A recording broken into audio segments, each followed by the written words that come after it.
हम लोग अब नेक्स्ट चैप्टर की तरफ बढ़ते हैं। नेक्स्ट चैप्टर का नाम है बायोडाइवर्सिटी।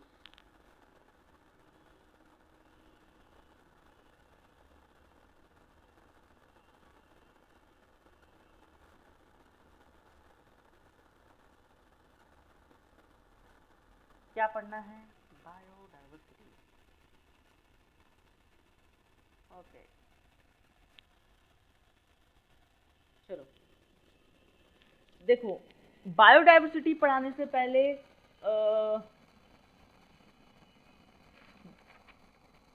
बायोडाइवर्सिटी तो इजी है बस, बहुत।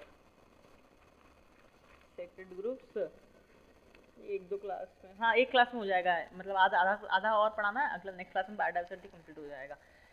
बायोडाइवर्सिटी का ऐसा कंसेप्ट है ना कि बायोडाइवर्सिटी जो है न्यू एनसीईआरटी, तुमको लिखना नहीं है सब चीज़, ठीक है, और ओल्ड एनसीईआरटी, न्यू, कुल मिलाकर बायोडाइवर्सिटी से हर साल 3 से 4 क्वेश्चन आता है। न्यू एनसीईआरटी से 2 क्वेश्चन, कभी कभार 2+2 आ सकता है, कभी कभार 3+ बना सकता है, ठीक है। मतलब ऐसा है कि न्यू एनसीईआरटी और ओल्ड एनसीईआरटी दोनों से क्वेश्चन आता है। मतलब ऐसा है कभी कभार तो अगर 4 क्वेश्चन में से 3 जो होगा वो न्यू से रहेगा, एक जो होगा वो पुराना एनसीईआरटी से रहेगा, ठीक है। तो ये हो गया तुम्हारा एनसीईआरटी का, मैंने बता दिया, तुम्हें पढ़ना नहीं क्योंकि मैं तो एनसीईआरटी का सभी पढ़ाऊंगा, चाहे न्यू हो चाहे ओल्ड हो। तुम्हारे पास न्यू एनसीईआरटी है, तुमको पुराना एनसीईआरटी नहीं खरीदना है, ठीक है। कुछ कुछ चेंजेस किया है ये लोग, लेकिन क्वेश्चन मोटा मोटी वही रहता है। मैं सब बता दूंगा तुमको, ओल्ड एनसीईआरटी का भी चीज़ लिखवा दूंगा, तुमको अलग से खरीदना नहीं पड़ेगा। ओके, तो बायोडाइवर्सिटी में एक साइंटिस्ट का नाम आएगा एडवर्ड विल्सन, मैं बताऊंगा आगे चल के। तो एडवर्ड विल्सन का नाम याद करना है, ठीक है। Who coined the term biodiversity? Edward Wilson. ये साइंटिस्ट का नाम, देखो 4 साइंटिस्ट का नाम है, हर साल इसी में से कोई एक क्वेश्चन आता है, ठीक है। इसमें से कभी अलेक्जेंडर वॉन हम्बर्ट पूछ लेगा, कभी एडवर्ड विल्सन पूछ लेगा, कभी और 2 साइंटिस्ट हैं, मेरे को एग्जैक्टली नाम याद नहीं, टिलमैन शायद नाम मैंने बताया था टिलमैन का, और पता नहीं एग्जैक्टली मुझे भी याद नहीं है। 4 साइंटिस्ट का नाम है, घुमा फिरा के उसी में से क्वेश्चन पूछेगा हर साल। इस साल अलेक्जेंडर वॉन हम्बर्ट पूछा तो अगले साल एडवर्ड विल्सन पूछ लेगा। तो एग्जाम में क्वेश्चन आया who coined the term biodiversity, तुम्हारा आंसर जाना चाहिए एडवर्ड विल्सन। ओके, एनसीईआरटी का लाइन है, मॉड्यूल में भी लिखा हुआ है। चलो बढ़ते हैं। बायोडाइवर्सिटी मतलब क्या होता है? बायो मतलब होता है लिविंग बीइंग, डाइवर्सिटी मतलब होता है रिचनेस, स्पीशीज का नंबर बढ़ना, ठीक है। अगर तुम कल को बागुहाटी आती हो, बागुईहाटी आती हो, तो वहाँ पे ना एक नया बायोडाइवर्सिटी पार्क खुल रहा है। बायोडाइवर्सिटी बहुत ही, मतलब इस टर्म से ना मतलब वो हो जाओ, फैमिलियर हो जाओ। बायोडाइवर्सिटी मतलब किसी भी एरिया में अगर स्पीशीज ज़्यादा है तो वो एरिया जो होगा वो स्पीशीज रिच रीजन होगा, तो हम उसको बोलेंगे हाई बायोडाइवर्सिटी रिच रीजन बोलेंगे, ठीक है। चलो, बायोडाइवर्सिटी को पढ़ने से पहले हम लोग कुछ इम्पॉर्टेंट, क्या बोलते हैं उसको, चीज़ें हैं जिसको देख लेते हैं। सबसे पहला चीज़ है जिसका नाम है नेचुरल रिसोर्सेस। ज्योग्राफी का चीज़ है व्हाट इज नेचुरल रिसोर्सेस, या एनवायरमेंटल साइंस का हम लोग को 6, 7, 8 में पढ़ाया जाता है व्हाट आर नेचुरल रिसोर्सेस। बचपन से पढ़ाते आया है लेकिन कभी समझ में ही नहीं आया। तो मुझे बताओ नेचुरल रिसोर्स क्या होता है, what are natural resources. Mute को हटा देना, ठीक है।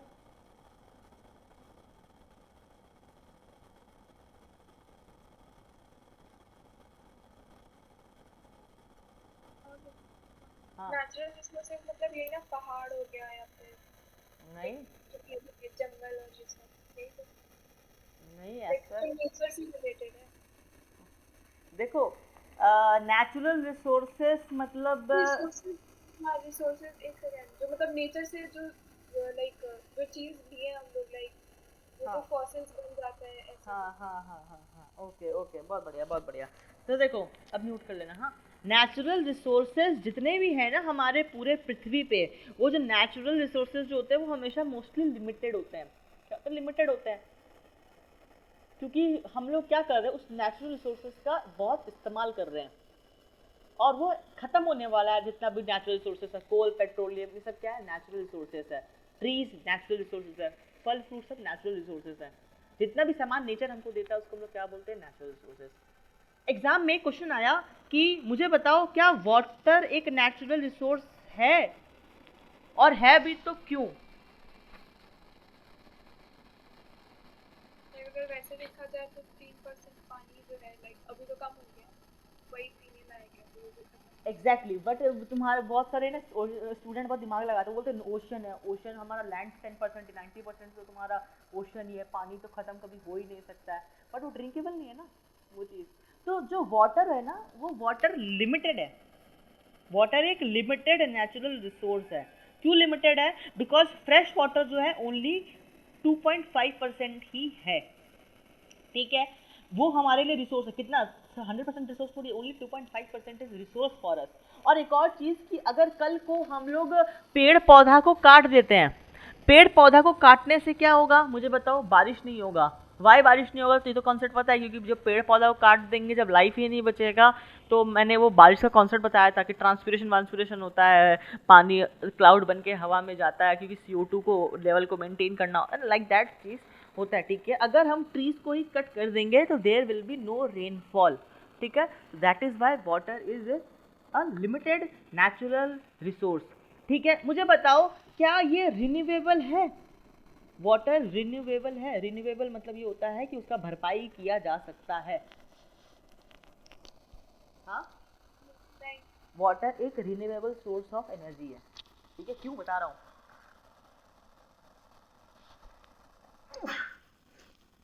सॉरी। तो एवरी ईयर हर साल रेनफॉल होता है, और जैसे जैसे रेनफॉल होता है वापस से पानी क्या हो जाता है? नीचे आ जाता है। तो कैसे रिन्यूएबल नहीं है मुझे बताओ? रेनफॉल हुआ, पानी तो वापस नीचे आया, वो पानी ग्राउंड में चला गया, ग्राउंड वाटर वापस से भरने लगा, तो वाटर रिन्यूएबल है। वाई रिन्यूएबल है? बिकॉज एवरी ईयर रेनफॉल के जरिए यार रिन्यू किया जा सकता है। पेट्रोल का बारिश थोड़ी होता है, एक बार खत्म हो गया तो हो गया, फिर वो वापस जब पूरा ये तुम्हारा क्या बोलते हैं प्रलय आएगा, पेड़ पौधा धस जाएगा, हजारों 10,000 साल बाद ही पेट्रोल बनेगा। पेट्रोल बनाने का और कोई तरीका नहीं। पानी तो है, पानी तो बन सकता है, वाई रेनफॉल, फोटोसिंथेसिस में पड़ा है, वाटर रिलीज होता है, वाटर रिलीज और ट्रांसपिरेशन के जरिए हवा में चला जाता है। इनफैक्ट इवापोरेशन से भी क्या होता है? वाटर हवा में चला जाता है, वाटर के मॉलिक्यूल्स वो कंडेंस करते हैं, वापस वहाँ पे अल्ट्रावायलेट रेडिएशन पड़ती है, वाटर अपने आप प्योरीफाई हो जाता है, वो नीचे गिरता है। आर्केड में चलो मानते हैं एसिड रेन होता है, तुम्हारे मन में कॉन्सेप्ट आ रहा होगा acid rain acid rain acid rain acid rain, मानता हूँ एसिड रेन हो रहा है, बट एसिड रेन तो सिटीज में हो रहा है मेनली देखा जाए तो। ये रिन्यूएबल का बात चल रहा है, वापस रिन्यू किया जा सकता है कि नहीं जा सकता है? रिन्यूएबल है वाटर, ठीक है। और अगर हम ट्रीज को काट दें तो वाटर जो होगा वो there will be no rainfall, ठीक है। एक और रिन्यूएबल नॉन रिन्यूएबल का अगर बात चल रहा है, रिन्यूएबल मतलब जिसको रिन्यू किया जा सकता है, किसको नहीं किया जा सकता है। नॉन रिन्यूएबल जो होता है उसमें आता है तुम्हारा बायोलॉजिकल स्पीसीज। क्या आता है? Biological species. एक बार खत्म तो खत्म, एक स्पीसीज मरा तो मरा, फिर कुछ नहीं कर सकते, दे आर नॉन रिन्यूएबल, ठीक है। अच्छा, एक और चीज़, न्यूक्लियर एनर्जी के बारे में बताओ, ये तुम्हारा रिन्यूएबल है कि नॉन रिन्यूएबल है? न्यूक्लियर एनर्जी बताओ।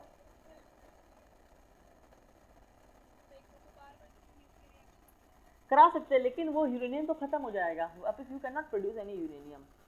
तो न्यूक्लियर एनर्जी हम लोग यूरेनियम से डराइव करते हैं, तो उसका भी एक लिमिटेड रिसोर्स है, ठीक है। न्यूक्लियर रिएक्शन न्यूक्लियर फ्यूजन का एक लिमिटेड रिसोर्स है। हम आज की डेट में इंडिया क्या पूरे वर्ल्ड में फ्यूजन तो नहीं करते ना, इस्तेमाल फ्यूजन नहीं करते हमेशा। फ्यूजन तो बहुत ही प्रैक्टिकली इम्पॉसिबल है, वो अलग बात है। आज की डेट में बहुत रिसर्च बहुत एडवांस हो चुका है, चाइना इंडिया, तो वो लोग थोड़ा मोड़ा एक्सपेरिमेंट कर रहा है, बट स्टिल आज के डेट में मेन सोर्स ऑफ एनर्जी हम लोग क्या करते हैं? एक्सप्लोजन करवाते हैं, न्यूक्लियर फ्यूजन करवाते हैं, वहाँ से एनर्जी डिराइव करा के हम लोग हाइड्रोथर्मल प्लांट्स या हमारा थर्मल पावर प्लांट सबको ऑपरेट करते हैं। तो न्यूक्लियर एनर्जी जो है वो नॉन रिन्यूएबल है, लेकिन इसमें एक और चीज़ पढ़ना है, नॉन रिन्यूएबल के साथ साथ अनलिमिटेड सोर्स ऑफ एनर्जी है। वो बात अलग है, हमें नहीं आता एनर्जी डिराइव करना, अनलिमिटेड सोर्स ऑफ एनर्जी है ये, ठीक है। Unlimited source of energy.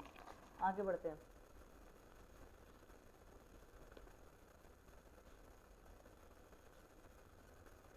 इसके बाद और एक चीज़ आता है conventional and non conventional source of energy. ये क्या होता है? कौन सा कन्वेंशनल सोर्स है, कौन सा नॉन कन्वेंशनल सोर्स है? कन्वेंशनल सोर्स मतलब जो day by day to day हमारे लाइफ में यूज़ होता है, और नॉन कन्वेंशनल मतलब जो हम लोग डे टू डे लाइफ में यूज़ नहीं कर सकते, ठीक है। Not use in the large scale. Non conventional मतलब क्या होता है? Not use in large scale, ठीक है। कन्वेंशनल मतलब आज तक जो होता आया है, आज तक जो चलता आया है, उसको कन्वेंशनल बोलते हैं। फॉर एग्जाम्पल कोल एक कन्वेंशनल सोर्स ऑफ एनर्जी है, कोयला को जलाते हैं, ठीक है। वुड एक कन्वेंशनल सोर्स ऑफ एनर्जी है, और पेट्रोल एक कन्वेंशनल सोर्स ऑफ एनर्जी है। न्यूक्लियर ये भी एक कन्वेंशनल सोर्स ऑफ एनर्जी हम लोग यूज़ करते ही है डे टू डे लाइफ में, और उसमें क्या है, इनफैक्ट हाइड्रो पावर प्लांट जो है उसको भी डेली यूज़ करते ही हैं, तो वो भी क्या है, कन्वेंशनल सोर्स ऑफ एनर्जी है। थर्मल पावर प्लांट ये भी एक कन्वेंशनल सोर्स ऑफ एनर्जी है, ठीक है। लेकिन नॉन कन्वेंशनल का एग्जाम्पल क्या है, नॉन कन्वेंशनल का एग्जाम्पल है सोलर एनर्जी, विंड एनर्जी। या तुम्हारा जितना भी क्लीन एनर्जी है ना, क्लीन को हम लोग यूज़ ही नहीं करते, हम लोग अनक्लीन को यूज़ करते हैं, और टॉक्सिक चीज़ हम लोग नेचर में प्रोड्यूस करते हैं। लेकिन solar energy, wind energy, tidal energy, मतलब जो टाइड्स आते हैं वो टकराते हैं एंड फिर उसका एनर्जी प्रोड्यूस होता है, तो वो नॉन कन्वेंशनल है। जियो थर्मल एनर्जी, ये सब जितना भी है ये non conventional source of energy है। Is it all right? ठीक है, ओके।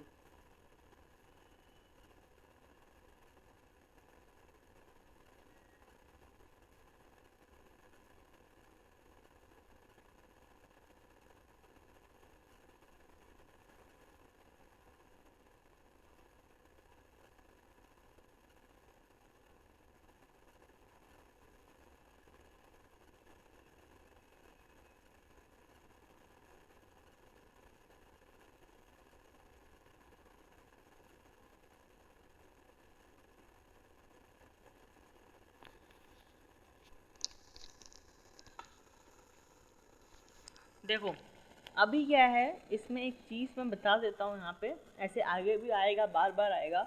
एनसीईआरटी का ये डेटा है, इंडिया में ना national forest policy, national forest policy India में आया। कब आया इंडिया में? 1988 में आया, ठीक है। ये क्या बोलता है, इंडिया का जो मेन फॉरेस्ट कवर है वो डेंस फॉरेस्ट है। क्या है? Dense forest. क्या? इंडिया का forest cover, Indian forest cover जो है वो डेंस फॉरेस्ट है।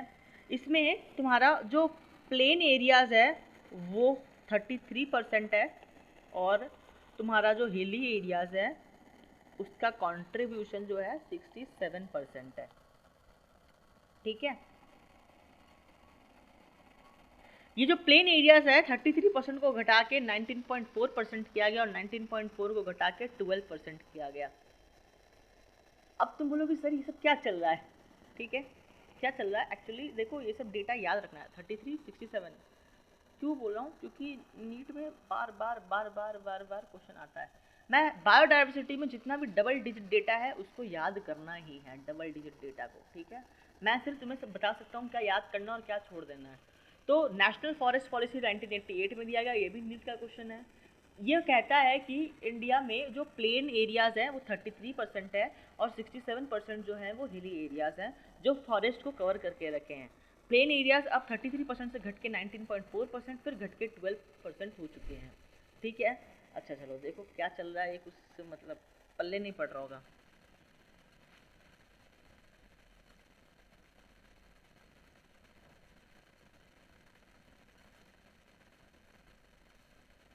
ओके, इसमें देखते हैं बायोडाइवर्सिटी ही, ये रहा।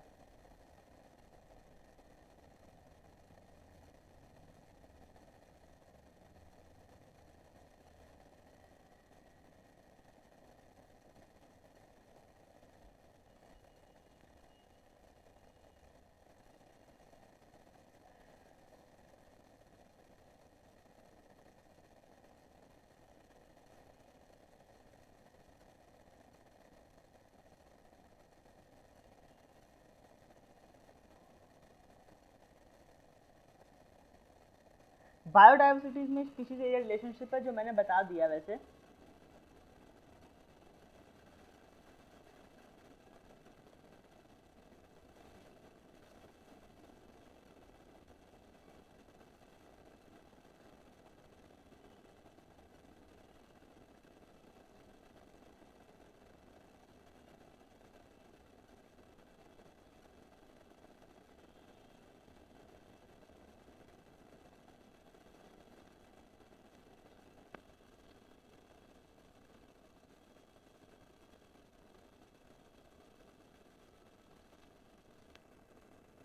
ओके।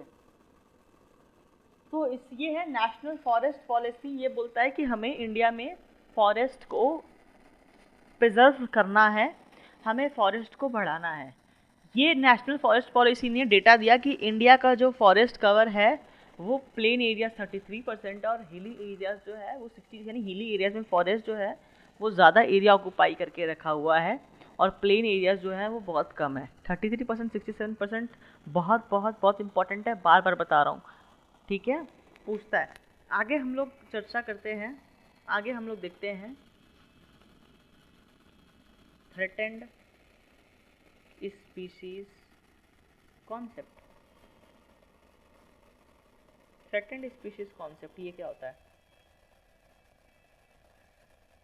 देखो, अगर तुम एनसीईआरटी से इसको पढ़ोगी एकदम कंफ्यूज हो जाओगी, शायद एनसीईआरटी में है भी नहीं, हाँ मतलब ठीक है कोई बात नहीं। थ्रेटेंड स्पीशीज कॉन्सेप्ट, देखो हमारे ना इंडिया में एक सुपरस्टार है बहुत फेमस, उसका नाम है सैल्मन भाई। सैल्मन भाई क्या करते थे, रास्ता में चलते थे, जब मन में आया किसी भी जानवर को पकड़ के उड़ा दिया, गरीब लोग को चढ़ा देते थे गाड़ी। ओरिजिनल कहानी है, मजाक का बात नहीं है, सुप्रीम कोर्ट में केस चला है, अब जाके अभी भी उसका कोर्ट केस चल रहा है, ठीक है। तो ये जो सैल्मन भाई है ना, ये स्पीशीज के लिए खतरनाक थे। इनफैक्ट हम लोग जो इंसान है, सैल्मन भाई को क्यों दूर से ना, हम लोग भी तो खतरनाक है जानवर लोग के लिए, ठीक है। तो ये जो थ्रेटेंड स्पीशीज कॉन्सेप्ट है ना, इसमें हम लोग वैरायटी ऑफ स्पीशीज को वो दर्जा देंगे कि कौन सा स्पीशीज वनरेबल है, कौन सा स्पीशीज एक्सटिंक्ट हो चुका है, वो सब हम लोग इसमें देखेंगे, ठीक है। थ्रेटेंड स्पीशीज कॉन्सेप्ट है, बायोडाइवर्सिटी के अंदर में ही आता है। बट ये जो कॉन्सेप्ट है किसने दिया था? ये कॉन्सेप्ट दिया था IUCN ने। नीट में IUCN का फुल फॉर्म पूछा गया, इसका फुल फॉर्म है international union for conservation of nature and natural resources, ठीक है। ये इसका फुल फॉर्म है, पूछा गया है नीट में, गिवन बाय IUCN, ठीक है। IUCN को एक और नाम से जानते हैं, और वर्ल्ड कंजर्वेशन यूनियन, क्या नाम से जानते हैं? वर्ल्ड कंजर्वेशन यूनियन के नाम से जानते हैं, ठीक है।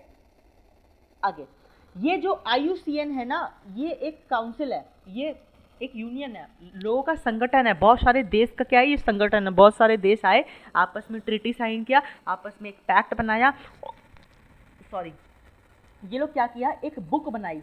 IUCN ने क्या किया, एक किताब बनाई, जिस किताब को कहते हैं रेड डेटा बुक। क्या बोलते, ये तुमने पढ़ा होगा ना, 11 से आ रहा है ये रेड डेटा बुक याद होगा तुम्हें, 11 से आ रहा है। तो ये IUCN ने किताब बनाई रेड डेटा बुक के नाम से। एम्स में पूछा गया था किताब का नाम क्या था, रेड बुक था, ठीक है। अच्छा, ये जो रेड डेटा बुक थी, इसके अंदर में क्या हुआ, ऑल थ्रेटन्ड एनिमल्स के नाम थे, ऑल थ्रेटन्ड एनिमल्स के नाम थे। नीट में AIPMT में क्वेश्चन आया था ये कि रेड डेटा बुक में क्या था, जितने भी एनिमल्स थे उनका नाम था, ठीक है। इनफैक्ट सिर्फ एनिमल ही नहीं, प्लांट का भी नाम था, जितने भी एनिमल या प्लांट है उन सब का नाम था, ये क्वेश्चन आया था AIPMT में, ठीक है। लेकिन IUCN ने सिर्फ लाल किताब नहीं बनाई, IUCN ने एक ग्रीन डेटा बुक भी बनाई। क्या बनाई?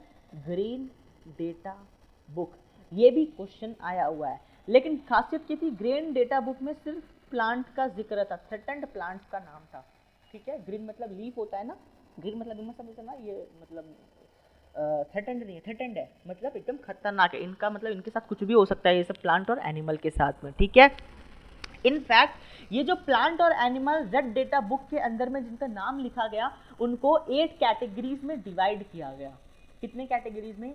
8 कैटेगरीज में। यानी जो थ्रेटेंड प्लांट या एनिमल है उनको हमने can be divided in 8 categories on the basis of their threatening के बेसिस पे वो लोग को अलग अलग कैटेगरीज में डिवाइड किया गया इन रेड डेटा बुक, ठीक है, रेड डेटा बुक, ओके।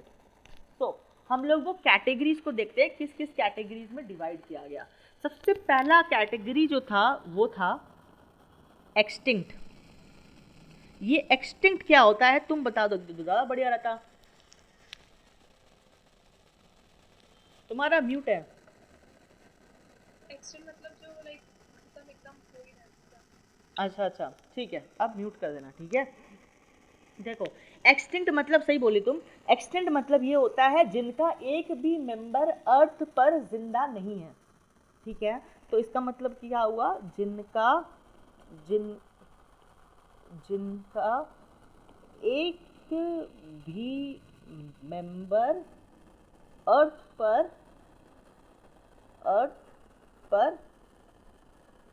जिंदा नहीं है।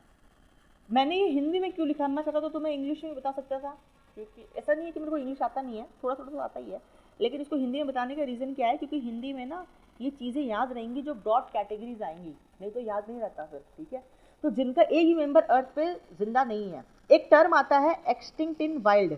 एक्सटिंक्ट इन वाइल्ड मतलब क्या हुआ, वाइल्ड मतलब होता है जंगल, वाइल्ड मतलब क्या होता है, जंगल। तो इसका मतलब ये है कि ये जंगल में गायब हो चुके हैं, लेकिन इनका एक आध स्पीशीज जो है जिंदा है। कुछ एक मेंबर को जू में, लैब में या बॉटनिकल गार्डन में बचा करके रखा है।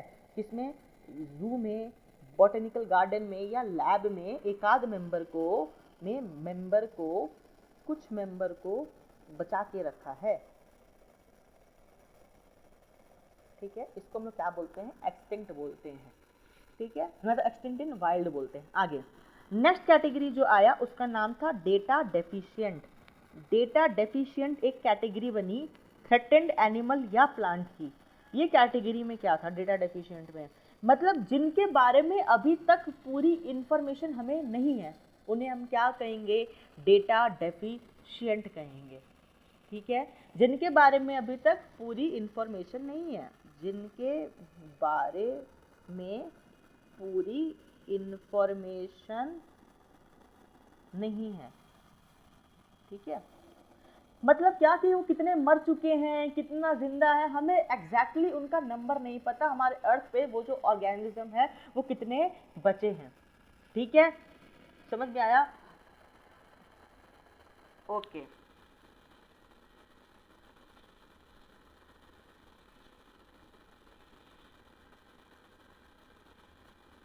अब आगे एक और टर्म है, उसको समझने से पहले मैं तुम्हें एक केस बताता हूँ। केस क्या है, सपोज करो ये स्पीसीज है, ए स्पीसीज, ठीक है, ए स्पीसीज।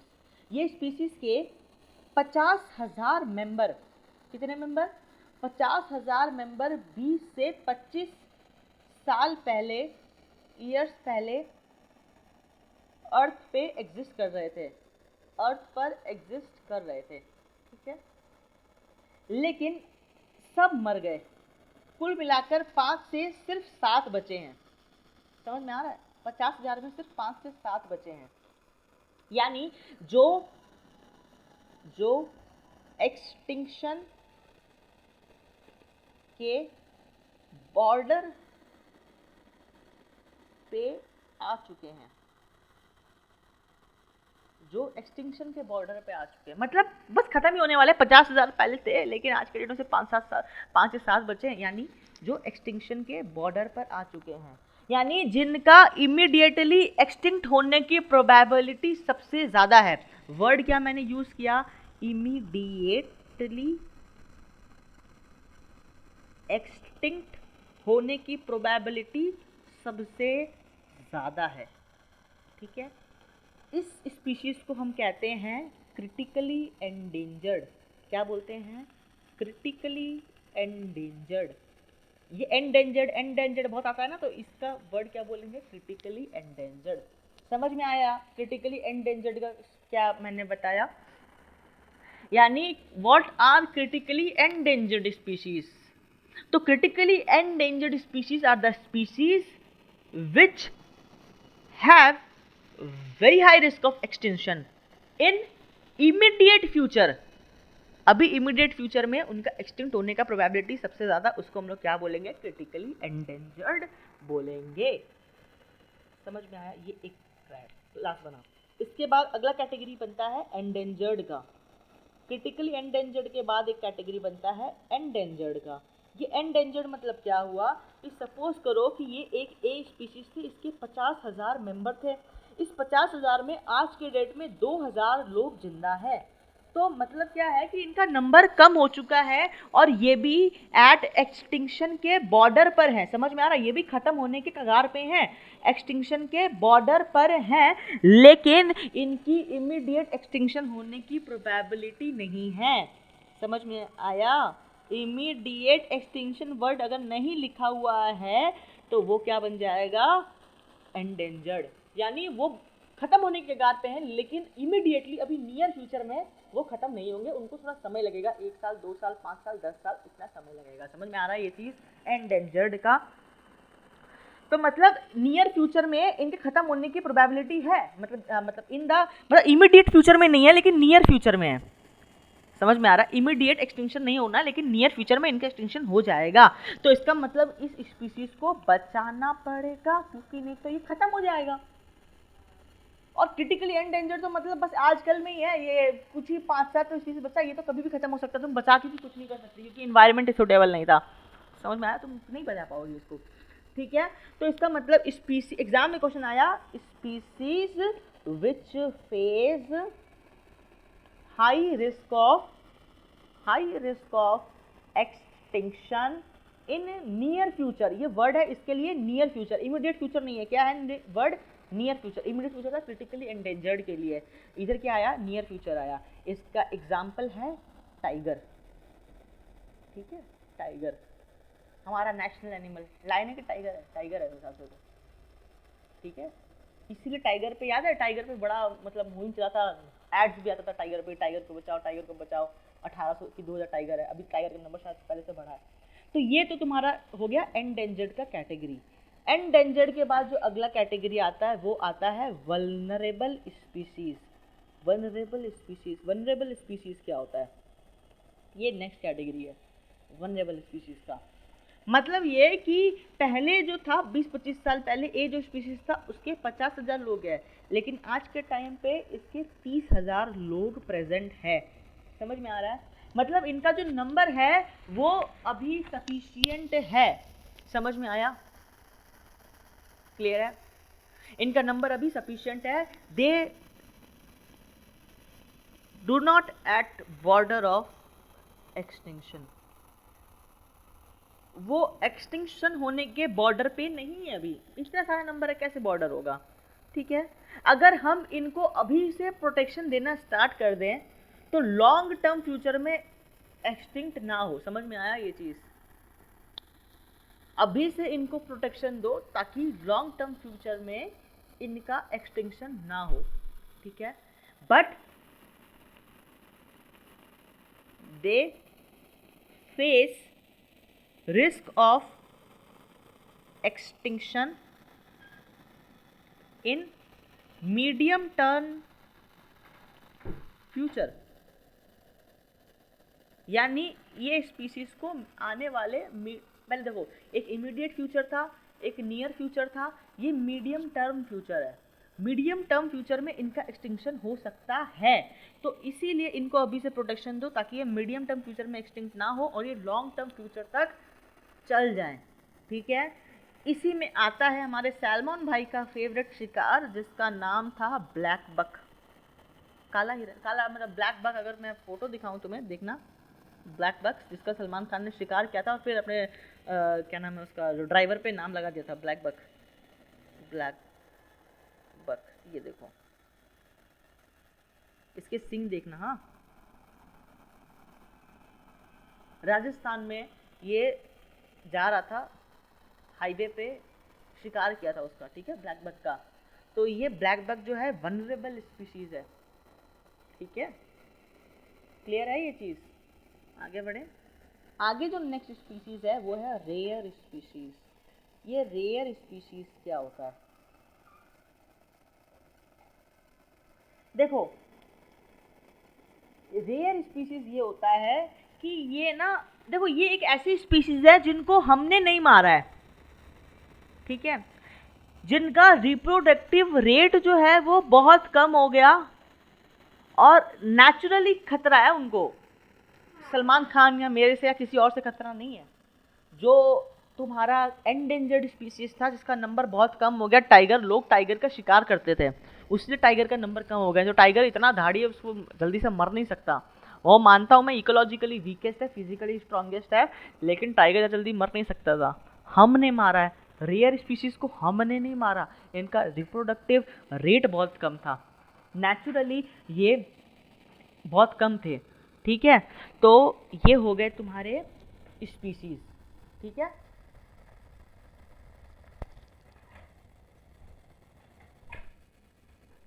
तो कितने स्पीशीज हो गए देखना, कितने कैटेगरी हो गई, रेयर स्पीशीज की, वनरेबल स्पीशीज की, एंडेंजर्ड की, क्रिटिकली एंडेंजर्ड, एक्सटिंक्ट और डेटा डेफिशिएंट। 1 2 3 4 5 6 बता दिया। एक हो गया तुम्हारा इधर एक्सटिंक्ट इन वाइल्ड का डेफिनेशन, 7 डेफिनेशन हो चुका है। और आठवां डेफिनेशन कौन सा होगा? आठवां डेफिनेशन तो ऐसे ऐसे तो पता नहीं मेरे को भी आठवां डेफिनेशन कौन सा है, बट 8 कैटेगरीज है। ठीक है, ऐसे ही कुछ होगा, ऊपर नीचे कुछ हो सकता है। ठीक है, आगे हम लोग बात करते हैं इसमें रेड डेटा बुक जो था मेरा, रेड डेटा बुक में कुछ पन्ने हैं। ठीक है, रेड डेटा बुक में कुछ पन्ने हैं जो पिंक या रेड कलर के हैं, पिंक या रेड कलर के पेजेस हैं। तो उनमें किसका नाम लिखा हुआ है? नीट में क्वेश्चन आया क्रिटिकली एंडेंजर्ड, मतलब वो जो नॉर्मल किताब है लेकिन उस किताब में रेड कलर का पन्ना है या पिंक कलर का पन्ना है जिसमें हमारा क्रिटिकली एंडेंजर्ड स्पीशीज का नाम लिखा हुआ है। समझ में आया ये चीज़? क्लियर है? नोट्स बन गया अच्छे से? ठीक है,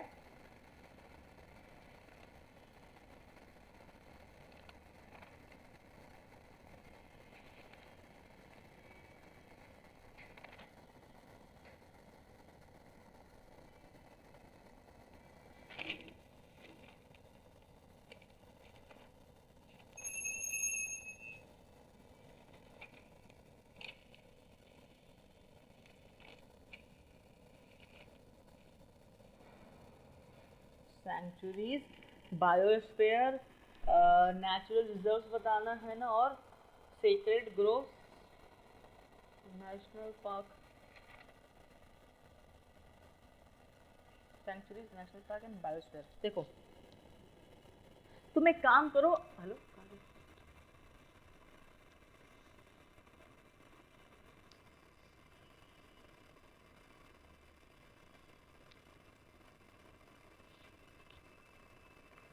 क्या हुआ? थक तो नहीं गया ना? 1 घंटा हुआ है वैसे, 10-15 मिनट 20 मिनट तो और चलेगा ही एटलीस्ट। तो देखो अब हम लोग क्या कर रहे हैं, ये टॉपिक कंप्लीट हो चुका है थ्रेटेंड स्पीशीज कॉन्सेप्ट। ठीक है, इसमें स्पीशीज को कैटेगराइज किया गया बेस्ड ऑन द थ्रेट। अब हम लोग को जानना है बहुत सारा सेंचुरीज। जब तुम एनसीईआरटी पढ़ोगी ना, तुम मतलब तुम्हें ऐसा लगेगा कि ये डिफरेंस क्या है sanctuaries, national park and biosphere में। मैं तुम्हें बताऊं इसका डिफरेंस क्या, उससे पहले तुम एक काम करो, अपना मॉड्यूल साथ में खोल के बैठ जाओ। ठीक है,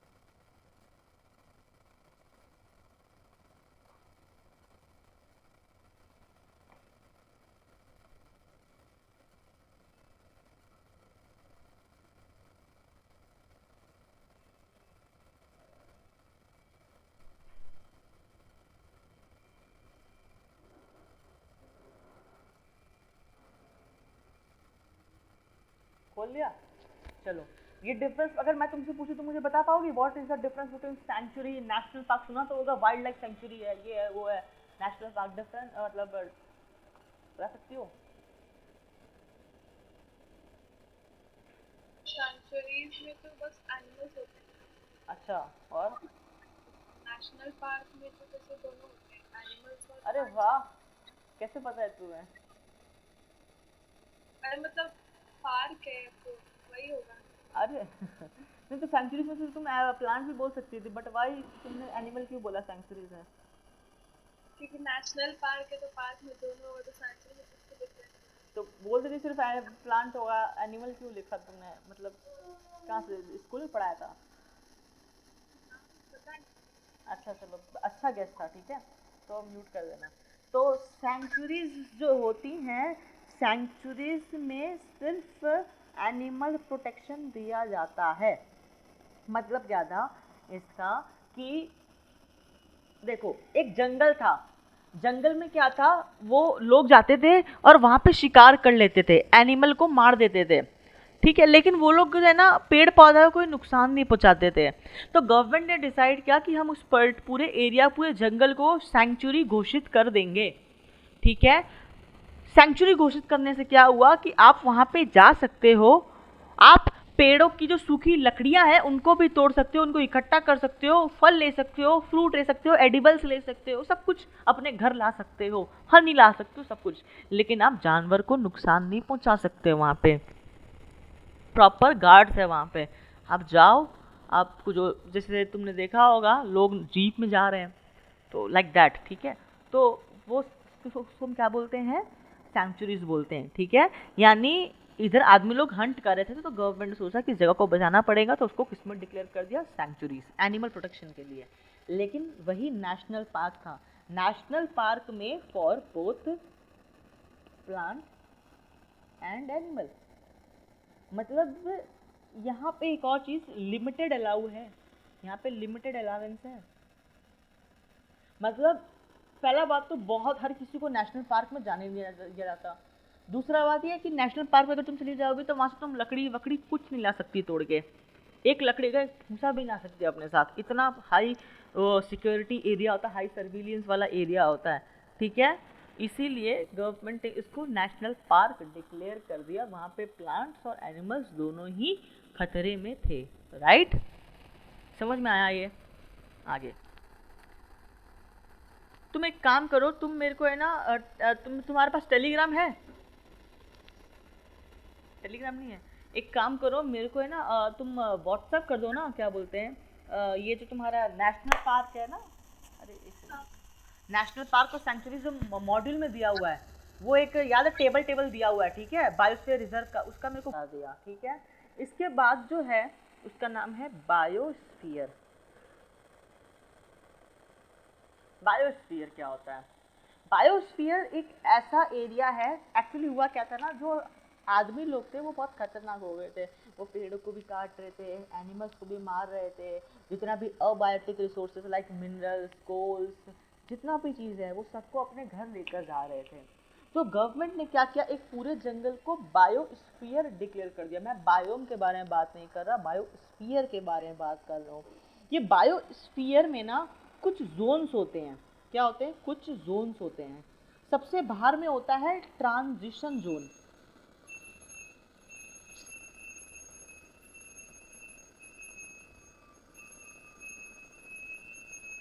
ट्रांजिशन जोन के बाद आता है बफर जोन अंदर में।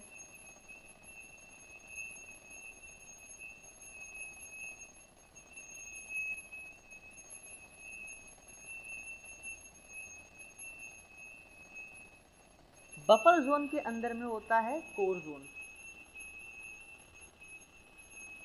ठीक है। तो देखो कहानी बड़ी सिंपल सी है, गवर्नमेंट ने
तो देखो ऐसा है कि बायोस्फीयर में 3 जोन होता है, एक ट्रांजिशन जोन होता है, एक बफर जोन होता है, और सबसे अंदर में आता है कोर जोन। ठीक है, इसका डायग्राम भी आ सकता है बहुत सारे एग्जाम्स में।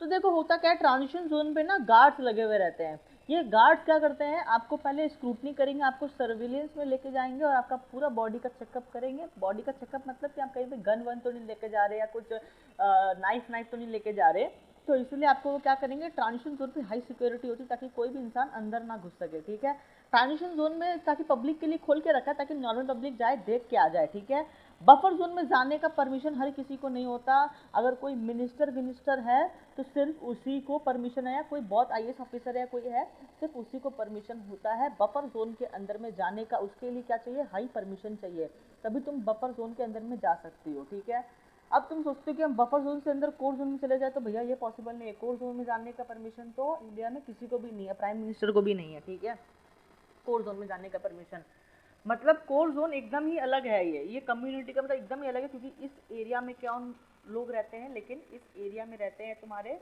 ट्राइब्यूनल्स।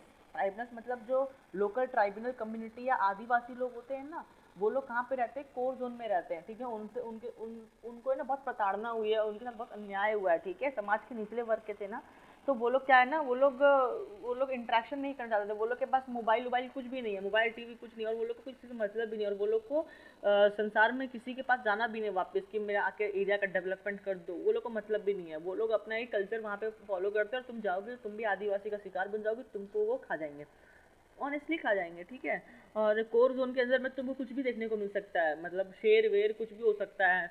बफर जोन के अंदर भी हो सकता है वैसे तो, लेकिन कोर जोन में भी सबसे ज़्यादा देखने को मिलता है। जितने भी ऑर्गेनिजम्स होते हैं वहाँ पे होम होता है ऑफ ट्राइब्यूनल कम्युनिटी का, तुम्हें जाने नहीं दिया जाएगा। Outer humans are not allowed in core region, allow ही नहीं है कोर रीजन में। ठीक है, ये इतना खतरनाक होता है, अंदर में इतना खतरा होता है। लेकिन एक चीज़ ये है, एग्जाम में क्वेश्चन आया कि humans are integral part of biosphere reserve. इसका मतलब क्या होता है, humans are integral part of biosphere, मतलब ह्यूमन नहीं तो बायोस्फीयर रिजर्व बनाया। इनफैक्ट जो हमारे कोर जोन पे जो ट्रिब्यूनल कम्युनिटीज है वो भी तो ह्यूमन ही है, तो humans are integral part of biosphere region. It is a very important question. Hence biosphere consists of 3 regions: the transition zone, the core zone and the intermediate buffer zone, which separates the core zone from the transition zone. ठीक है, समझ में आया ये चीज़? अच्छा, हमारे ना NEET 2006 मतलब तुम्हारा क्या बोलते हैं एनसीईआरटी 2006 के हिसाब से कुल मिलाकर 14 बायोस्फीयर थे, लेकिन लेटेस्ट आज के डेट में पूछोगे तो 18 बायोस्फीयर्स हैं। ठीक है, कितने बायोस्फीयर्स हैं? अगर एम्स में क्वेश्चन आएगा तो 18 मार्क करना, अगर नीट में आएगा तो 14 मार्क करना। अब क्योंकि एम्स तो होता नहीं है, तो एनसीईआरटी में अगर 14 लिखा हुआ है तो फिर 14 को ही मार्क करना है। ठीक है, समझ में आया? अगर एम्स आया तब 18 मार्क करना होता। चलो ओके, अभी क्या है ना, हम लोग चीज़ों को देखते हैं। पहले देखो, नेशनल पार्क इन इंडिया क्या लिख के रखा है, ecologically unique and biodiversity rich region are legally protected as biosphere reserve, national park and sanctuaries. India में कुल मिलाकर 14 क्या है, बायोस्फीयर रिजर्व है। बहुत इंपॉर्टेंट क्वेश्चन है। 14 बीज है, ठीक है, 90 एन है, और तुम्हारा 448 वाइल्ड लाइफ सेंचुरी है। देखो क्या किया मैंने, 90 डिग्री नॉर्थ याद करने का तरीका है। 90 डिग्री यानी परपेंडिकुलर होता है ना, अगर ये हॉरिजॉन्टल लाइन है तो परपेंडिकुलर 90 डिग्री पे तो होता है एन नॉर्थ, तो 90 क्या है तुम्हारा नेशनल पार्क है। याद करने का तरीका बता रहा हूँ। 14 बीज are present and 448 wildlife sanctuary is present. Very very very important, वो तुमको इसमें खेल खिलाएंगे कि 14 किसमें है। इसमें सबसे कम क्या है, बी सबसे कम, सबसे ज़्यादा क्या है, WS है। ठीक है, और इसमें एक चीज़ है, India has a history of, अच्छा ये अभी नहीं बताना है मेरे को। सम इम्पॉर्टेंट नेशनल पार्क, देखो नेशनल पार्क है ना, कितना नेशनल पार्क है, 90 नेशनल पार्क है। तुम्हें 90 नेशनल पार्क का नाम याद नहीं करना, ठीक है, और तुम प्रैक्टिकली तुम्हारे लिए पॉसिबल भी नहीं है तुम याद कर पाओ। तो तुम्हें याद ये करना है कि इंपॉर्टेंट एनिमल्स क्या। देखो काजीरंगा का नाम सुना होगा तुमने, काजीरंगा का नाम सुना होगा, काजीरंगा नेशनल पार्क। ये काजीरंगा नेशनल पार्क जो होता है ना, काजीरंगा सुना होगा, डायनासोरस के लिए फेमस होता है। ठीक है, तो वो काजीरंगा में राइनोसेरॉस फेमस होता है, याद करना ही पड़ेगा। सुंदरबन में टाइगर होता है, सबको पता है टाइगर को, तो कितना मैंने मजाक बना दिया अभी फिलहाल कुछ लेक्चर्स पहले। हजारीबाग नेशनल पार्क जो तुम्हारा झारखंड में है, उसमें भी तुम्हारा हजारीबाग में क्या है, टाइगर है। इनफैक्ट तुम्हारा जो कॉर्बेट नेशनल पार्क है उत्तरांचल में, उत्तरांचल मतलब तुम्हारा उत्तराखंड के पास हो गया, ठीक है, वहाँ पे भी क्या है, टाइगर है। ये जो गिर है, गिर नेशनल पार्क गुजरात में है, तुम्हें ये सब पता होना चाहिए। गिर नेशनल पार्क गुजरात में है, वहाँ पे एशियाटिक लायन है फेमस, ठीक है, इंपॉर्टेंट एनिमल वहाँ पे क्या है, आएगा नीट में आएगा, ठीक है। एशियाटिक, यही ओल्ड एनसीईआरटी का ये सब चीज़, ठीक है। एशियाटिक लायंस जो होते हैं वो गिर नेशनल पार्क में होते हैं। कान्हा नेशनल पार्क जो है, जो मध्य प्रदेश में है, वहाँ पे तुम्हें क्या देखने को मिलेगा, चिंकारा, 4 हॉर्न डियर जिसका याद करना है, चिट्टल, ये चिट्टल नहीं भी करोगे तो भी चल जाएगा, लेकिन चिंकारा और 4 हॉर्न डियर याद करना है, ठीक है। तंदोबा, तंदोबा याद करने का तरीका बार बार याद करना पड़ेगा, कम से कम एक हफ्ता रोज पढ़ोगे तो जाके याद होगा। तंदोबा मतलब तेंदुआ से याद कर सकते हो, महाराष्ट्र में ये भी टाइगर के लिए ही फेमस है। बांदीपुर किसके लिए फेमस है, एलिफेंट के लिए फेमस है। डेजर्ट नेशनल पार्क जैसलमेर जो है, उसमें great Indian bustard, black buck और chinkara again very important. Black buck कहाँ पे होता है, राजस्थान में होता है, देखो जैसलमेर के पास जहाँ पे शिकार किया था, ठीक है। नंदा देवी उत्तरांचल या उत्तराखंड में नंदा देवी, उसमें क्या, white tiger, very important white tiger, आएगा question, you can not help it, you have to मतलब लर्न इट, ठीक है। अब हम लोग कुछ इंपॉर्टेंट वाइल्ड लाइफ सेंचुरीज के बारे में देखते हैं। वाइल्ड लाइफ सेंचुरीज में अगर मैं तुम्हें दिखाऊं तो जैसे मानस, अभी मैं ना आसाम गया था मेरे भैया की शादी, तो वहाँ पे मानस वाइल्ड लाइफ सेंचुरी था, ठीक है, आसाम में, गुवाहाटी में था। तो वहाँ पे टाइगर और पैंथर बहुत फेमस है। और इनफैक्ट अगर तुम ओडिशा में जाओगे तो वहाँ पे चिल्का लेक बर्ड सेंचुरी है, जहाँ पे वाटर पाउस, डक्स और क्रेन्स तुमको देखने को मिलता है। पेरियार सेंचुरी, ये भी नीट में आया हुआ है, पेरियार, पेरियार अप्पा पेरियार, तो ये कर्नाटका का लैंग्वेज, कर्नाटका में है। यहाँ पे हॉर्न बिल तो याद करना है, एलिफेंट्स भी याद करना पड़ेगा, जैसे सब याद करना है, वैसे इसका कोई ऑप्शन नहीं है। नागार्जुना जो है नेशनल तुम्हारा सेंचुरीज, उसमें टाइगर, पैंथर अगेन, और तुम्हारा कुछ जो इंपॉर्टेंट एनिमल्स होते हैं ना, जो थोड़ा यूनिक है, उसको याद करने पे क्या होता है, धीरे धीरे याद हो जाता है। जैसे फॉर एग्जांपल यहाँ पे क्या है, वाटर फाउल्स आया, डक आया, क्रेन्स आया, हॉर्नबिल आया, और यहाँ पे एलिफेंट्स भी पूछता कभी कभार। हंगुल और कश्मीरी स्टैग कहाँ देखने को मिलता है, धाचीगम यानी जम्मू एंड कश्मीर में, देखो क्या देखने को मिलता है, कश्मीरी स्टैग देखने को मिलता है, इसको लोग क्या बोलते हैं, हंगुल। अन्नामलाई, अन्नामलाई जो है तमिलनाडु में, यहाँ पे टाइगर और एलिफेंट देखने को मिलता है। और कियोलाडो घना बर्ड सेंचुरी जो है, कियोलाडो, जो उसमें साइबेरियन क्रेन, जो मैंने तुम्हें इंसिडेंट बताया था अपना भरतपुर का, वो वहाँ देखने को मिलता है। ये हो गया वाइल्ड लाइफ सेंचुरी, याद करना पड़ेगा तो पड़ेगा ही, ठीक है। अभी है ना कुछ चीज़ें याद करनी है, चीज़ें याद क्या करनी है कि क्या है,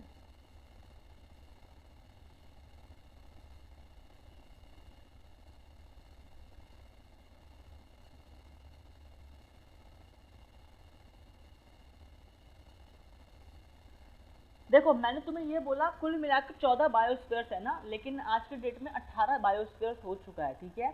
जिसमें अगर मैं तुम्हें लिखूँ, तुम्हें याद तो रहेगा नहीं, 15, 16, 17, 18, तो ये जो 15 नंबर है वो दे दो, रन ऑफ कच्छ, गुजरात में है, ठीक है। 16 नंबर कोल्ड डेजर्ट हो गया, 17 नंबर तुम्हारा हो गया सननश्रम हिल, ठीक है। और तुम्हारा 8 नंबर हो गया पन्ना, रिसेंटली पन्ना बना है।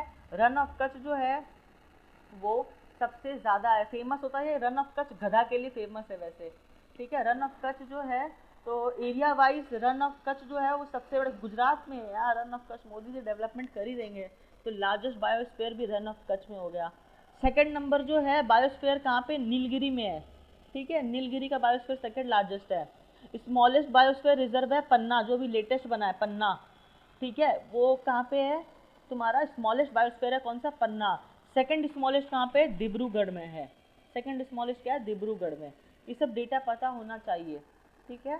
क्या पता होना चाहिए, लार्जेस्ट कहाँ पे बायोस्फीयर है, रन ऑफ कच्छ में है, सेकंड लार्जेस्ट नीलगिरी में है, फिर कहाँ पे स्मॉलेस्ट पन्ना, और सेकंड स्मॉलेस्ट कहाँ पे है, डिब्रूगढ़ में है। अच्छा, एक और चीज़, जो जिम कॉर्बेट नेशनल पार्क है उसी को हम लोग क्या बोलते हैं, Hailey national park, Hailey national park, ठीक है। According to NCERT 90 national park अभी प्रेजेंट है, ठीक है, ये बता दिया। आगे एग्जाम में क्वेश्चन आता है इंडिया में कितने टाइगर रिजर्व्स है।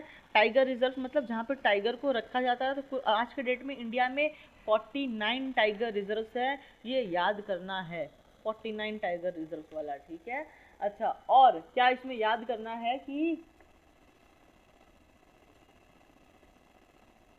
नहीं, ये इंपॉर्टेंट नहीं है, ठीक है। अच्छा, ये था in situ mode of conservation, ठीक है। इन सीटू मतलब क्या होता है कि जो ऑर्गेनिज्म या प्लांट्स जहाँ पे हैं उनका कंजर्वेशन वहीं पे कर दो, उस एरिया को या तो सेंचुरी डिक्लेयर कर दो या नेशनल पार्क डिक्लेयर कर दो या तुम्हारा बायोस्फीयर डिक्लेयर कर दो, तो उसको हम लोग क्या बोलेंगे, in situ wildlife conservation. एक होता है एक्स सीटू। एक्स सीटू मतलब क्या होता है कि जो ऑर्गेनिज्म जहाँ पे था उसको वहाँ से उठा के उसका एनवायरनमेंट चेंज कर दो। यानी अगर तुम जो जू में जा रही हो, तुम जो बॉटनिकल गार्डन में देख रही हो, वो वहाँ का नेचुरल हैबिटेट नहीं है। बॉटनिकल गार्डन का जो ये तुम्हारा प्लांट है वो मरेगा ही मरेगा, लेकिन तुम वो जो जहाँ पे नेचुरल एनवायरनमेंट में जहाँ पे था वहाँ पे उसका दूसरा हो गया, तुम क्या कि उसको जानबूझ के एक आर्टिफिशियल एनवायरनमेंट में लेके आई ताकि उसका पालन पोषण हो जाए। समझ में आया? तो इसमें ex situ mode of wildlife conservation में तुम क्या करती हो, देखो प्लांट्स को मरने से नहीं बचाती, तुम उसका सीड को लाके स्टोर भले ही कर सकती हो। तो सीड बैंक क्या हो गया, एक्स टू कंजर्वेशन हो गया। बहुत इंपॉर्टेंट है, बोर्ड्स में भी आएगा। दूसरा क्या है, जीन बैंक। तुम क्या करती हो, जो जीन्स होते हैं ना, जो बहुत एंसेस्ट्रल जीन होती हैं, उनको प्रिजर्व करती हो इन जीन बैंक, ठीक है। इसमें एक और नाम है क्रायो प्रिजर्वेशन। याद है क्रायो प्रिजर्वेशन हमने ना प्लांट रिप्रोडक्शन में देखा था, -196 डिग्री सेल्सियस लिक्विड नाइट्रोजन, याद होगा। तो ये जो है ना एग्जाम में आता है, best method for conservation of wild life. Wild life conservation के लिए बेस्ट मेथड कौन सा है, तुम्हारा आंसर जाएगा बायोस्फीयर रिजर्व का फॉर्मेशन कर दो। बायोस्फीयर रिजर्व जो है वो बेस्ट है, जो सबसे कम है वही जो सबसे बेस्ट होगा, और क्या, ठीक है, क्लियर है। आगे एक कॉन्सेप्ट देखते हैं जिसका नाम है सेक्रेड ग्रोव्स। ये लास्ट है हम लोग का आज का टॉपिक, सेक्रेड ग्रोव्स। ये क्या होता है, बहुत ही 2 मिनट का टॉपिक है। देखो हुआ क्या, मेरी तरफ देखो, सेक्रेड ग्रोव्स में क्या हुआ। सेक्रेड मतलब क्या होता है, सेक्रेड मतलब होता है पवित्र, ग्रोव्स मतलब होता है फॉरेस्ट, ठीक है। इसका मतलब क्या हुआ, देखो हमारे ना पुराने ज़माने के लोग जो थे, एंसेस्टर्स, बहुत समझदार थे। उन्होंने क्या किया, जो भी प्लांट बहुत इंपॉर्टेंट था, तुलसी या कोई भी प्लांट ले लो बहुत इंपॉर्टेंट था, उसको जानबूझ के उसको धार्मिक एंगल दे दिया, उसको जानबूझ के अपने धर्म के अंदर में इंक्लूड कर दिया, चाहे वो कोई भी धर्म हो, हिंदू धर्म हो, मुस्लिम धर्म हो, कोई भी धर्म हो। तो वो लोग क्या किया, प्लांट्स को एक वैल्यू दे दिया, उस प्लांट्स का पूजा होता है, पीपल का पूजा हो गया या तुलसी का पूजा हो गया। तो लोग के मन में डर डाला गया कि भैया इसमें तो हमारे भगवान विराजते हैं, ताकि लोग उस प्लांट्स को हार्वेस्ट ना करें, उस प्लांट्स को नुकसान ना पहुंचाए। देख रही हो कितना बड़ा खेल खेला गया। बट ये किसके लिए था, फॉर द प्रिजर्वेशन, क्योंकि उनको पता था कि उनकी जो आने वाली जनरेशन है वो साली पगली है। तो वो लोग क्या करते थे कि वो लोग प्लांट और एनिमल्स को, इनफैक्ट एनिमल्स, गाय हो गई या जो भी हो गया, बहुत इंपॉर्टेंस है गाय का, सुप्रीम कोर्ट का वर्डिक्ट है 2004 का, ठीक है। गाय को नहीं काटना चाहिए, स्लॉटर नहीं करना चाहिए, उसके लिए बहुत सारा बहस उठा, तर्क वितर्क हुआ कि कितना प्रॉफिट एक गाय देती है, कितना नहीं देती, मारने पे कितना प्रॉफिट होता है, लाइक दैट। तो इससे ये पता चला कि हमारे जितने भी एंसेस्टर्स थे उन्होंने बहुत अच्छा काम किया कि जो भी ऑर्गेनिजम्स थे उनको धर्म से जोड़ दिया, ताकि उनका प्रिजर्वेशन हो पाए और उनका नंबर में इन्हेंसमेंट हो पाए, ठीक है। और वो लोग क्या किया, बहुत सारे फॉरेस्ट को सेक्रेड डिक्लेयर कर दिया, यानी वो धार्मिक स्थल उसको डिक्लेयर कर दिया। तो इससे क्या हुआ, जितने भी थ्रेटेंड प्लांट या एनिमल थे वो बच गए। यानी इंडिया में अगर तुम्हें कोई एक्सोटिक प्लांट चाहिए जो पूरे इंडिया में नहीं मिलेगा, वो तुम्हें सेक्रेड ग्रोव्स के अंदर में मिल जाएगा, क्योंकि बाकी इंडिया में तो वो खत्म हो चुके हैं, लेकिन सेक्रेड ग्रोव्स में तुम्हें वो मिल जाएगा। एक और चीज़, सेक्रेड ग्रोव्स में गवर्नमेंट का कोई रोल नहीं होता, वहाँ के लोग ही सिर्फ उनका क्या करते हैं, प्रोटेक्शन करते हैं, नो गवर्नमेंट रोल, ठीक है। कोई इंसेंटिव कुछ नहीं देता गवर्नमेंट, ठीक है। अच्छा ठीक है, हम लोग नेक्स्ट क्लास जो होगा लगभग 1 घंटा, मैक्स टू मैक्स 1 घंटा नहीं, आधा घंटा का और बचा है, बायोडाइवर्सिटी, जिसको हम लोग नेक्स्ट क्लास में डिस्कस करेंगे। बट जाने से पहले सेक्रेड ग्रोव्स कहाँ पे था, मेघालय रीजन, जब तुम इंडिया का मैप देखोगे ये जम्मू कश्मीर है, मैं रफ मैप बना दे रहा हूँ, ये हमारा ऐसे मैप है, ठीक है। तो इधर क्या था, बंगाल था, बंगाल, इधर क्या है, आसाम वसाम है, ठीक है। और यहाँ पे मेघालय है, मेघालय साइड में यहाँ पे सेक्रेड ग्रोव मिलता है हमको, ठीक है। तुम एनसीईआरटी पढ़ो, एनसीईआरटी में देखो यहाँ लिखा हुआ है ये जो जेनेटिक डाइवर्सिटी ये तो है ना, ये मैं तुम्हें बताऊंगा अभी नेक्स्ट क्लास में ही बताऊंगा। ऐसे मोटा मोटी मैंने कंप्लीट कर दिया है, बट बहुत सारे डेटाज है जिसके बारे में हमें अभी देखना है। इस डायग्राम को मैं समझाऊंगा मोटा मोटी। ये पैटर्न ऑफ बायोडाइवर्सिटी क्या होता है, लॉन्गिट्यूडनल ग्रेडियंट, ऐसे मैंने बता दिया है। पैटर्न ऑफ बायोडाइवर्सिटी बताया था ना, लैटिट्यूडनल ग्रेडियंट क्या होता है, बोलो बताया था कि नहीं बताया था, बताया था। इसमें याद रखना कि सिर्फ तुम्हें इधर ये याद रखना पड़ेगा, ठीक है। 427 एम्फीबियंस है, 378 रेप्टाइल्स है, इतना इन्वर्टिब्रेट है, याद रखना पड़ेगा ये चीज़। इसका याद करने का तरीका बता दूंगा मैं कैसे याद करते हैं, पर इसको याद रखना पड़ेगा ही पड़ेगा, चाहे कुछ भी हो जाए, ठीक है। स्पीशीज रिलेशनशिप बता दिया, इसको देखना है तुम्हें, पढ़ना है। और इम्पोर्टेंट ऑफ स्पीशीज ये तुम्हें पढ़ना है, ये एक्चुअली मैंने बताया है टिलमैन, ये पूरा पढ़ना है तुम्हें, ठीक है। ये पूरा पढ़ना है, ये मैंने पहले ही बता दिया तुम्हें, एक भी चीज़ मिस नहीं किया मैंने, एक भी चीज़ मिस नहीं किया, हर एक चीज़ बताया है। लॉस ऑफ बायोडाइवर्सिटी मैं तुम्हें बताऊंगा बाद में, और causes of loss of biodiversity और बायोडाइवर्सिटी कंजर्वेशन हमें क्यों करना चाहिए वो भी तुम्हें नेक्स्ट क्लास में बताऊंगा। और ये मैंने बता दिया वैसे सेक्रेड ग्रुप्स जो था कहाँ पे था, देखो खासी and Jaintia hills and Meghalaya, important है, नीट में आया हुआ है। अरावली हिल ऑफ राजस्थान, इसका मतलब सेक्रेड ग्रुप्स कहाँ था, अगर इंडिया का मैप बना दूँ, इंडिया का मैप बना दूँ, राजस्थान में था, मेघालय में था। वेस्टर्न घाट और ईस्टर्न घाट दो रीजन होते हैं, वेस्ट मतलब ये जो रीजन है इसको वेस्टर्न घाट बोलते हैं, ये जो रीजन है इसको ईस्टर्न घाट बोलते हैं, ठीक है। नीट में क्वेश्चन आता है, एलन में क्वेश्चन आता है कि कौन सा सबसे ज़्यादा डाइवर्सिफाइड एरिया है, वेस्टर्न घाट है कि ईस्टर्न घाट है, तुम्हारा आंसर जाएगा वेस्टर्न घाट। वेस्टर्न घाट जो है सबसे ज़्यादा डाइवर्सिफाइड है इन कंपैरिजन टू ईस्टर्न घाट। तो कर्नाटका और महाराष्ट्र का वेस्टर्न घाट, और सरगुजा, चंदा एंड बस्तार एरिया जो है मध्य प्रदेश में, मध्य प्रदेश में ये सरगुजा, चंदा और बस्तार रीजन। मेघालय में लास्ट रेफ्यूज है, last number of rare and certain plant, important line है ये सब जितना भी है, ये सब मैंने बता दिया। XC2 कंजर्वेशन मैंने बता दिया है तुम्हें, ठीक है। और तुम्हें ये मैं पढ़ाऊंगा नेक्स्ट क्लास में, ठीक है। और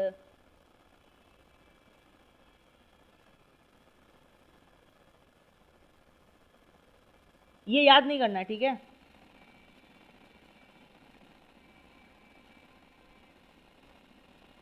क्रायो प्रिजर्वेशन टेक्निक, इन सिटू कंजर्वेशन, इसमें सेक्रेड ग्रुप्स किस में आता है, नीट में क्वेश्चन आएगा। ये भी क्या है, इन सिटू कंजर्वेशन है, जो ऑर्गेनिज्म जहाँ पे थे उनको वहीं पे रख दिया, ये एक्स सिटू कंजर्वेशन नहीं है, ठीक है।